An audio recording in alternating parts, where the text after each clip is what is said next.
नमस्कार दोस्तों, EVM hack करने का एक स्टिंग ऑपरेशन सामने आया है जिसमें हैकर को महाराष्ट्र चुनाव में 70 से ज्यादा सीटें देने की सुपारी दी जा रही है।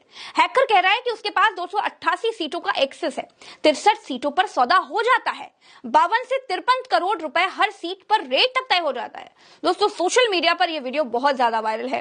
कहा जा रहा है कि स्टिंग ऑपरेशन आज तक के चैनल मुंबई तक ने किया है।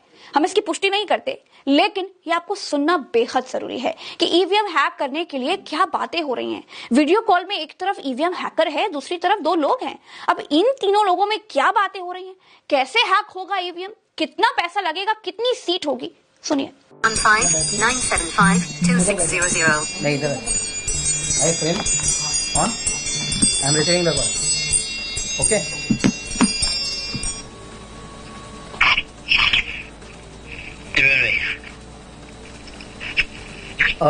आपको इंट्रोड्यूस करवा देता हूँ। ये है अल्पेश जी। अल्पेश जी हैं ये हमारे। इनका आपको पता होगा, इनके पास 102 सीट्स इनको दी गई है। 75 इनको करवाना है।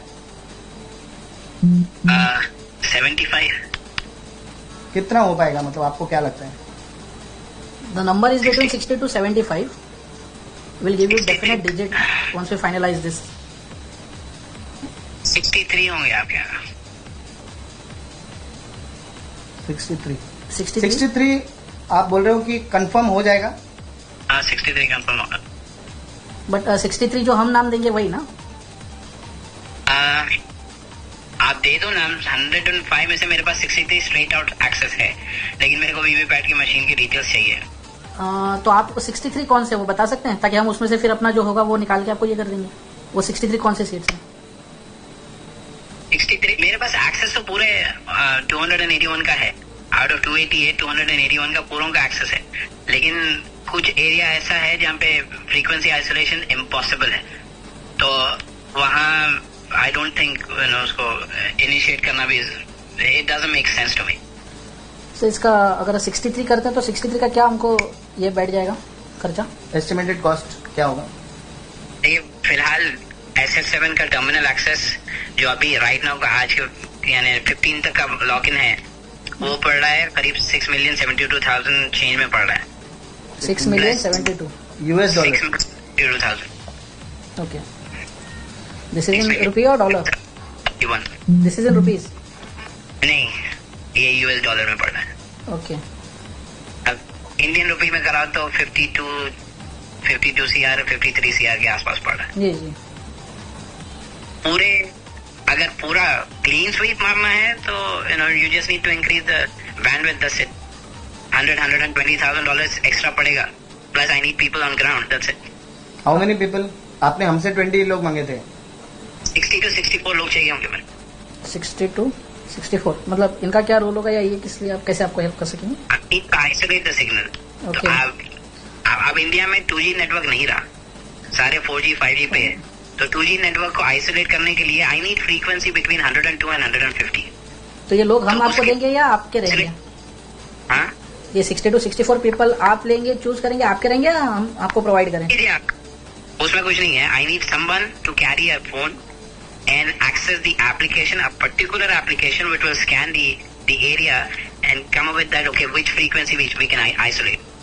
एक फ्रीक्वेंसी पुलिस का रेडियो यूज करता है, वॉकी टॉकी का जो नेटवर्क है, और उसी के लगभग वही शॉर्टवेव के ड्यूरेशन में ईवीएम की फ्रीक्वेंसी मैच होती है।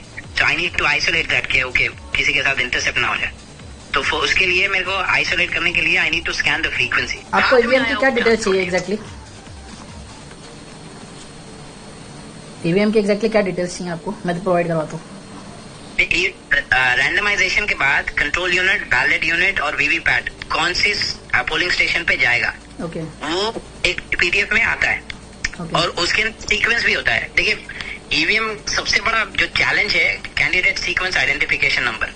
हर पार्टी का एक यानी नेशनल पार्टी है, जैसे कांग्रेस है, तो कांग्रेस का सीक्वेंस शुरू होता है INNP से शुरू होता है, बीजेपी का INBP से शुरू होता है, रीजनल पार्टी है तो रीजनल पार्टी का अलग शुरू होता है। तो हर कैंडिडेट का उसके साथ सीक्वेंस जुड़ता है। कोई पोलिंग बूथ पे यानी मान लीजिए 300 पोलिंग बूथ है, 300 पोलिंग बूथ में 50 पोलिंग बूथ पे वो कैंडिडेट 1 पे कांग्रेस रहेगा, 50 पोलिंग बूथ पे कैंडिडेट 2 कांग्रेस पे रहेगा। तो ये सीक्वेंस जो अलग हो रहा है उससे दिक्कत ये आती है कि अगर मैं कैंडिडेट एक के ऊपर ही पूरा मारूं, और अगर एक कैंडिडेट के ऊपर अगर कांग्रेस 50 जगह है 100 जगह नहीं है, समझ गया, तो मेरे हाथ से जो है बीजेपी जीत जाएगी। समझ गया। तो ये चाहता मैं, अगर मेरे पास वीवीपैट की डिटेल्स है तो ओके, आई नो कि भाई ये वीवीपैट के अंदर बिट सीक्वेंस कौन सा है, कौन से बटन के ऊपर कौन से कैंडिडेट का सिंबल लगा हुआ है, मुझे ये पता चल जाता है, at least I can read that. So मेरे को एग्जैक्टली वो फाइल रैंडमाइजेशन के बाद जो रिटर्निंग ऑफिसर से आप पूछो, रिटर्निंग ऑफिसर दे देता है। ये तो मुझे वो फाइल चाहिए। डिटेल्स मिलने के बाद फिर आप किस तरह से करेंगे? इलेक्शन वोटिंग के दिन ही होगा या कैसे होगा और किस तरीके से होगा? मैं तो पहले ही प्री प्रोग्राम जितने हैं उसको फ्लिप कर देता हूँ। यहाँ पे प्री प्रोग्राम्ड है बीजेपी के फेवर में, मैं उसको ऑलरेडी फ्लिप करके रखता हूँ, लेकिन on the day of election वो जो ट्रांसमिशन शुरू करते हैं मैं इसको इंटरसेप्ट कर लेता हूँ। मेरे पास से रिटर्न एक फाइल जाती है।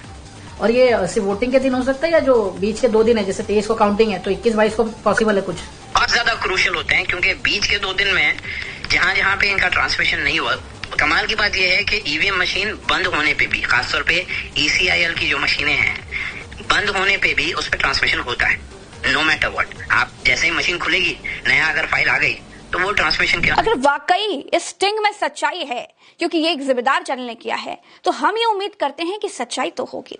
अगर ऐसा है तो ये बहुत खतरनाक है।